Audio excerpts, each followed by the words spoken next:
যে কোনো দেশের ঐতিহ্য ফুটে ওঠে সেই দেশের রান্নায়। প্রিয় দর্শক, আপনাদের সবাইকে স্বাগত জানিয়ে শুরু করছি RFL গ্যাস স্টোভ রান্নায় ঐতিহ্য। সাথে আছি আমি রুহানি সালসাবিল লাবণ্য। প্রিয় দর্শক, পুরো রমজান মাস জুড়ে আমরা চেষ্টা করছি আপনাদের সামনে আমাদের ঐতিহ্যবাহী রান্নাগুলো তুলে ধরতে, আর তাই আমাদের সঙ্গে থাকেন বাংলাদেশের স্বনামধন্য রন্ধনশিল্পীরা। আজকে আমার সঙ্গে আছেন বাংলাদেশের স্বনামধন্য রন্ধনশিল্পী তাসনিম। কেমন আছেন আপু? ভালো আছি আপু, আপনি কেমন আছেন? জি, আমিও ভালো আছি, আর অপেক্ষা করছি আপনার কাছ থেকে ঐতিহ্যবাহী কোনো একটি রান্না শিখবো। আজকে কোন অঞ্চলের কোন ঐতিহ্যবাহী রান্না আমাকে শেখাবেন? আজকে আমি বরিশালের ইলিশ পোলাও করে দেখাবো। আচ্ছা প্রিয় দর্শক, ইলিশ পোলাওয়ের ইতিহাস যদি আমরা দেখি তাহলে জানতে পারবো রানী ভবানী পদ্মা নদী বজ্রায় করে পার হওয়ার সময় নদীতে ইলিশ মাছ দেখতে পান। তিনি তখন রাঁধুনিকে বলেন সরিষার তেল দিয়ে ইলিশের পদ রান্না করে আমন্ত্রিত অতিথিদের আপ্যায়ন করতে। তখন থেকে ইলিশ পোলাও প্রচলিত হয় এবং আস্তে আস্তে তা ছড়িয়ে পড়ে। আচ্ছা, আমরা শুরু করি। হ্যাঁ, শুরু করি। আগে আমি ম্যারিনেশন করে নেব। ম্যারিনেশনের জন্য আমি ফার্স্টে টক দইটা পরিমাণ মতো নিয়ে নিচ্ছি এখানে। তারপর এখানে আমি পেঁয়াজ বাটা দিব।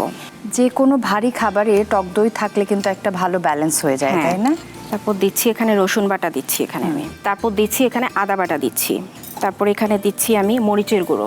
আর এখানে লাগছে এটা ধনে গুঁড়ো আছে, আমি 1 চা চামচ ধনে গুঁড়ো এখানে দিয়ে দিচ্ছি। ওকে।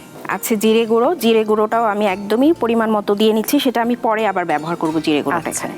এই পদের নাম শুনেই আমি ভাবছিলাম, যেহেতু ইলিশ পোলাও, সময়ের সাথে সাথে আমাদের জীবনযাপনে পরিবর্তন এসেছে, সবাই ব্যস্ত।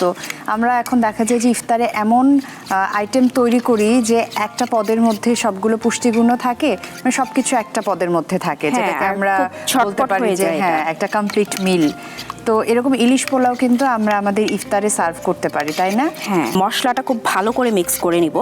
আর ম্যারিনেশনের সময় আমি এখানে প্রয়োজন মতো 1 চা চামচ একটু পরিমাণ মতো এখানে আমি সরিষার তেল দিয়ে নিচ্ছি। আমি এখন মাছ দিয়ে নিচ্ছি এখানে। রান্নার মাধ্যমে কিন্তু জাতির পরিচয় ফুটে ওঠে, জীবনযাপন ফুটে ওঠে। ইলিশ মাছটা হচ্ছে একদমই সফট, খুব তাড়াতাড়ি কিন্তু কুক হয়ে যায় এটা। তো সেক্ষেত্রে আমার 10 মিনিট আমি যদি এটা ম্যারিনেশন করে রাখি তাহলে সেক্ষেত্রে ভালো হয়। ওকে, ভালো করে এটা আমরা মিশিয়ে নিচ্ছি। এটা মিশাতে মিশাতে আমি এখানে তেলটা দিয়ে নিব কড়াইতে। আজকে আমরা ব্যবহার করছি RFL গ্যাস স্টোভ। আপনি নিশ্চয়ই দেখতে পাচ্ছেন 8mm tempered glass top panel থাকায় এটা খুবই মজবুত আর তাই দীর্ঘস্থায়ী। যেহেতু টপ প্যানেল গ্লাসের, তাই এটা ক্লিন করা খুবই ইজি। এখন আমাদের সবার আসলে খুবই অল্প সময় হাতে, সবাই খুব ব্যস্ত, তো গৃহিণীরাও কিন্তু চায় যে খুব সহজে যেন আমরা ক্লিন করে ফেলতে পারি। সেজন্য RFL গ্যাস স্টোভ নিরাপদ এবং ঝামেলাবিহীন। আচ্ছা, পরিমাণ মতো তেলটা আমি এখানে দিয়ে নিচ্ছি। তো 10 মিনিট ম্যারিনেশন করার পর আমরা এটা ম্যারিনেশন সহ আমরা এটা তেলে 7 থেকে 8 মিনিট এটা কুক করব আমরা। ওকে, তেলটা গরম হয়ে আসছে, আমি মাছ ম্যারিনেশন করা মাছটা দিয়ে দিচ্ছি এটাতে। ওকে।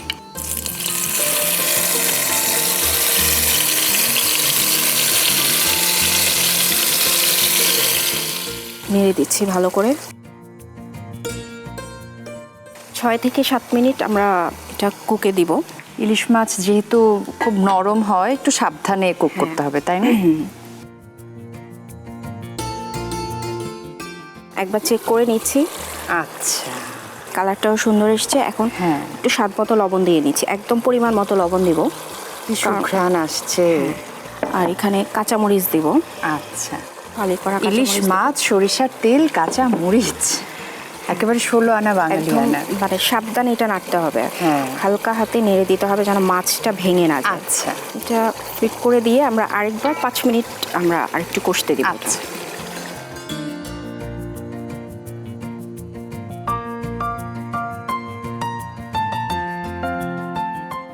মাছটা তুলে নিব এখন আপু। আচ্ছা,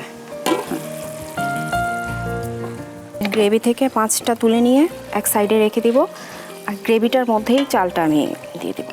ওকে, তাহলে চালেও মানে মশলাগুলো একেবারে দারুণভাবে পৌঁছে যাবে, মিক্স হয়ে যাবে। কারণ ইলিশের ফ্লেভারটা পুরোটাই গ্রেভির ভিতরে, সেক্ষেত্রে চালটা দিয়ে দিলে মশলাটাও সুন্দর হবে আর ফ্লেভারটাও থাকবে। আচ্ছা, মাছটা তুলে এক পাশে রাখছি আর চালটা দিয়ে দিচ্ছি পরিমাণ মতো। এখানে আমি হাফ কেজি চাল নিয়েছি, তো সেক্ষেত্রে আমি এখানে ধুয়ে এটাকে 30 থেকে 35 মিনিটের মতো ভিজিয়ে রাখবো। আচ্ছা, চালটাকে গ্রেভির সাথে ভালো করে মিশিয়ে নেব।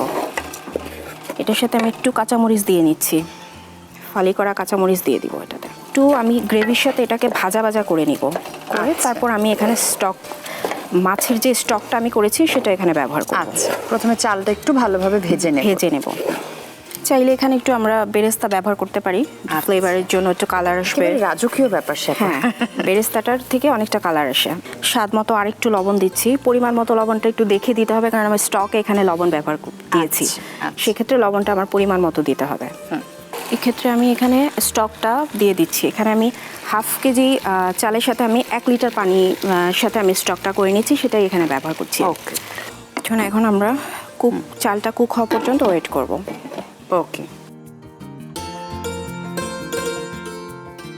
আচ্ছা, পানিটা মোটামুটি শুকিয়ে এসছে, আর একটু মাখা মাখা হয়ে গেছে। হ্যাঁ, মাখা মাখা হয়েছে। এটাকে আর নেড়ে দিব না, চালটা ভেঙে যাবে তাহলে। এখনো অনেকটা চাল চাল আছে, তো সেক্ষেত্রে আমি এখন মাছটা দিয়ে দিচ্ছি।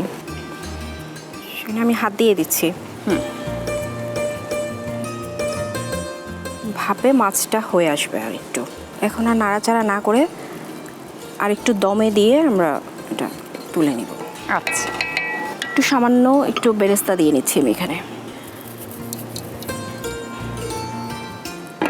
একদম কম আছে, এটাকে আমরা দমে দিয়ে দিচ্ছি।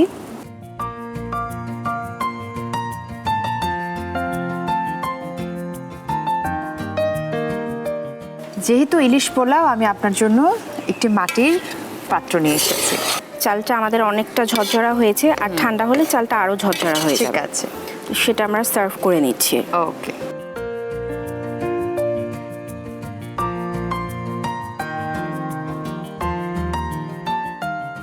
একটু বেরেস্তা দিয়ে দিব উপরে,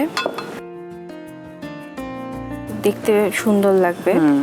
আর একটু দিয়ে নিচ্ছি এখানে আমি কাঁচামরিচ দিয়ে দিব, দেখার সৌন্দর্যের জন্য আমি একটু কাঁচামরিচ দিয়ে দিচ্ছি এখানে। তৈরি হয়ে গেল ইলিশ পোলাও। অনেক ধন্যবাদ আপু, ইলিশ পোলাওয়ের এই চমৎকার রেসিপিটি আমাকে শেখানোর জন্য। প্রিয় দর্শক, তৈরি হয়ে গেল ঐতিহ্যবাহী ইলিশ পোলাও।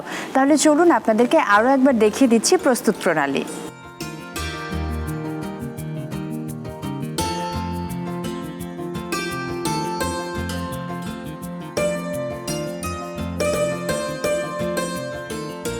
আপু, অনেক ধন্যবাদ এই দারুণ রেসিপিটি আমাকে এবং দর্শকদেরকে শেখানোর জন্য। নিশ্চয়ই আগামীতে আবারও দেখা হবে। খুব ভালো থাকবেন। আপু, আপনাকে অসংখ্য ধন্যবাদ, এবং দীপ্ত টিভিকে অসংখ্য ধন্যবাদ আমাকে RFL এর প্রোগ্রামে আমন্ত্রণ করার জন্য। রমজানুল মোবারক আপনাকেও। প্রিয় দর্শক, এই ছিল আমাদের আজকের RFL গ্যাস স্টোভ রান্নায় ঐতিহ্য। আশা করছি আজকের পর্বটি আপনাদের ভালো লেগেছে। আজকের মতো আমি রুহানি সালসাবিল লাবণ্য বিদায় নিয়ে নিচ্ছি। সবাই খুব ভালো থাকুন। RFL গ্যাস স্টোভ রান্নায় ঐতিহ্য দেখতে চোখ রাখুন দীপ্ত টিভি এবং দীপ্ত টিভির ডিজিটাল প্ল্যাটফর্মে।